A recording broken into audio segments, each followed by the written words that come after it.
Order! Order! You are an incorrigible delinquent at times. Behave yourself, man!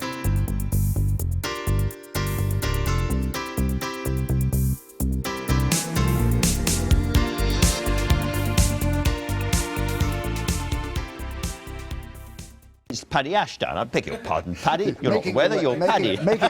Making the weather. Now, as we were saying in the paper review, you have launched a new political movement. It's not a party, it's something different. But first of all, it's called... More United. More United. More United. .uk. Right. Why is it called More United? Well, it springs out of the speech that Joe Cox made. But look, let me explain what it is. There's a group of us, 17. They come from right across society, of all political views and of none, who believe, as I do, that there are hundreds of thousands, potentially millions of people out there who hate seeing our country dragged away to the extremes, who believe in what I would call the values of a civilized country, might come onto that in a minute, and who want to have a means, not necessarily through a political party, to express their views. We give them that today, and what's more, we give them the opportunity to change British politics away from a politics funded by big money, which drags the political parties to the extremes, to being funded by lots of small money, which holds it in the centre. All right, so it is pro-European, I would imagine. But let me list the principles that we list and say, if you agree with these, go to More United UK and sign up to them. If we get more than 25,000 or thereabouts, we'll create a political movement that then asks people to contribute money, any money, no bottom limit, no top.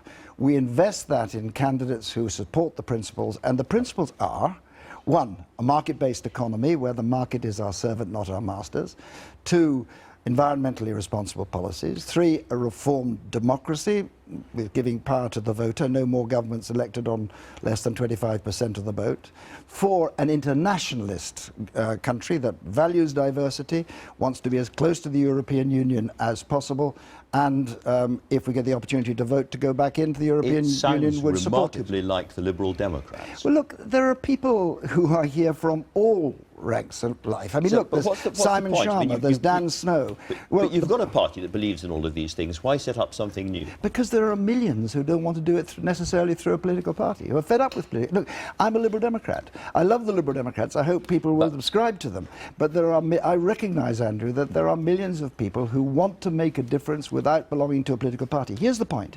If we raise money from individuals, lots of small money, not big money, and we invest those in candidates of any political party, Tory, Lib Dem, Labour, so it's a kind Green, of herbivore's momentum. No, it's absolutely not. It's giving ordinary people the chance to influence the activities of political parties, and giving them the chance all the year round, and giving them a chance to use their resources, financial and manpower, to support any candidate from any party who supports these principles. So, because we live in a parliamentary democracy, in the end it's all about getting people elected to Parliament, most people would say, and you would support a candidate who believes, broadly speaking, in what you... And so you put money into them to help them in a constituency? Exactly so. You put money into back. So what happens Money and manpower. OK, I can easily imagine a constituency when you have a sort of middle-of-the-road Labour MP, a Liberal Democrat, a Green, and maybe even a Tory, who all support your values. So do you support all of them, or what do you do? Do you what pick you do one? is the people in the movement, in that constituency, get together,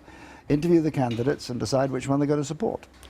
So this could mean that your new movement would actually be campaigning against Liberal Democrat candidates in some circumstances. Look, what we're trying to do, it could easily mean that. But look, what we're trying to do is this is not about politicians. It's about ordinary people who want to make a difference and don't necessarily want to do it through a political party, having the influence to be able to support a certain set of principles. Any candidate from any party who accepts and adheres to the principles and will put them into practice will be assisted by the movement with the money it generates and the manpower it generates as well. It's as simple as that. And by the way, have you spoken to people from other parties? Are Tories and Labour Party people involved now? I mean, there are people who are amongst our... Look, there's Dan Snow there, there's Simon Sharma there, there's Martha Lane Fox there. Well, Martha Lane Fox is a social entrepreneur. There's a young Josh Babarinde, a young youth worker and social entrepreneur. There is a whole raft of people of all political party and none. They believe, as I do, that there are millions out there who we have to reach, who don't want to change politics, who don't want to bring Britain, who want to bring Britain back to moderate values, who believe in, let's say, talking about the benefits of immigration, who believe in a diverse and culture and society. In a sense, and we want to give them influence in our politics. So in a today. sense, it's the people who are on the 16 million side of the Brexit vote, as it were, who lost, coming together. There was that big march in London. No, we say quite simply, if Brexit is the answer, and it is, that's the answer given by the British people, then we want to be as close to Europe as possible in the case of Brexit. But if we get the opportunity to deal with that question again, we'd be arguing in favour of Britain rejoining. OK, final question. Is this all about, partly about, Jeremy Corbyn winning the Labour leadership again? If that happens in September, then there will be presumably quite a lot of upset people in the Labour Party. And you're not trying to create another SDP. Andrew, look, this is not about political parties. I don't mind what political parties. I hope the Liberal Democrats, who are growing very fast, continue to prosper. I don't know what's going to happen in Labour. I hope the moderates win. I think that our politics will be safer and more secure if they do. This is about giving people a voice who want to make sure that Britain remains a moderate, decent country, and who don't want necessarily to do that through the political party. So what Labour will do is what Labour will do. But this movement gives voice to the voiceless who want to hold this country in the centre, and gives them the financial and manpower ability, leverage, to make sure that they get their way with candidates elected from any party. Paddy Ashdown, thank you very much indeed for talking to us.